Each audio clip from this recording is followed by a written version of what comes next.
आज इंडिया गठबंधन की बैठक होने जा रही है। मल्लिकार्जुन खड़गे के आवास पर यह बैठक होगी। विपक्षी गठबंधन के तमाम जो बड़े नेता हैं वो इसमें शामिल होंगे। हालांकि ममता बनर्जी नहीं इसमें आ रही है, ये हमें जानकारी मिल रही है। रविवार को जेपी नड्डा जी साहब ने भी बैठक बुलाई है और तो ये सातों चरण को लेकर अब समीक्षा होगी, चाहे वो सत्ता पक्ष इस समय बीजेपी है उस खेमे में हो या विपक्ष इंडिया गठबंधन का खेमा है वहां। अगर एनडीए 7 चरणों को लेकर समीक्षा कर रहा है तो चलिए ये मुझे एक सामान्य सी बात लगती है, लेकिन अगर इंडिया गठबंधन की बैठक होती है, बड़े नेता शामिल होते हैं और ममता बनर्जी उसमें नहीं आती हैं तो ये वाकई में एक चौंकाने वाली बात है, क्योंकि ममता बनर्जी ने पश्चिम बंगाल में इंडिया गठबंधन की एंट्री पर बैन कर दिया। बाहर से समर्थन की उन्होंने बात की कि हाँ इंडिया गठबंधन की अगर सरकार बनती है तो मैं बाहर से समर्थन करूंगी। फिर उन्होंने 24 घंटे के अंदर ये भी कहा कि ठीक है उन्हें मंत्री पद से भी कोई गुरेज नहीं है। अब उनके प्रवक्ता ये कहते घूम रहे हैं अनंत विजय जी कि कौन बनेगा प्रधानमंत्री, इसका रिमोट कंट्रोल ममता बनर्जी के हाथ में होगा और वो ही तय करेंगी, दीदी तय करेंगी कि कौन बनेगा प्रधानमंत्री।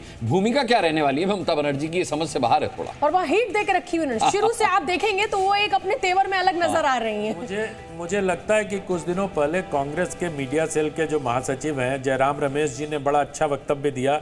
उन्होंने कहा कि ये तो नेचुरल है कि जिसकी सीटें ज्यादा आएंगी वो प्रधानमंत्री पद का उम्मीदवार होगा। 300 से ज्यादा सीटों पर कांग्रेस लड़ रही है। ये सबसे कम है, 326 सीटों पर या 328 सीटों पर इस बार कांग्रेस पार्टी लड़ रही है। तो मुझे लगता है कांग्रेस ने तो अपना स्टैंड साफ कर दिया कि अगर उनको 50, 52, 56, 58, 100, 200 जितनी भी सीटें आती हैं उसके हिसाब से प्रधानमंत्री पद उनका ही होगा। लेकिन ममता बनर्जी एक बहुत ही जिसको कहते हैं चतुर नेता की तरह वो अपना स्टैंड फेज वाइज बदलते रहती है। अगर मुस्लिम वोटरों को उनको रुझाना होता है तो वो कहती है कांग्रेस के साथ सरकार में शामिल हो जाऊंगी, क्योंकि सीएए और एनआरसी लागू करने के लिए हमें सरकार में होना केंद्र सरकार में जरूरी होता है। अगर मुस्लिम इलाके में नहीं होता है तो बड़े तेवर में आ जाती है कि हम अच्छा। लेकिन अनंत विजय जी वही ममता बनर्जी पश्चिम बंगाल में कहती है कांग्रेस को वोट मत देना, वो बीजेपी की बी पार्टी है, बी टीम है।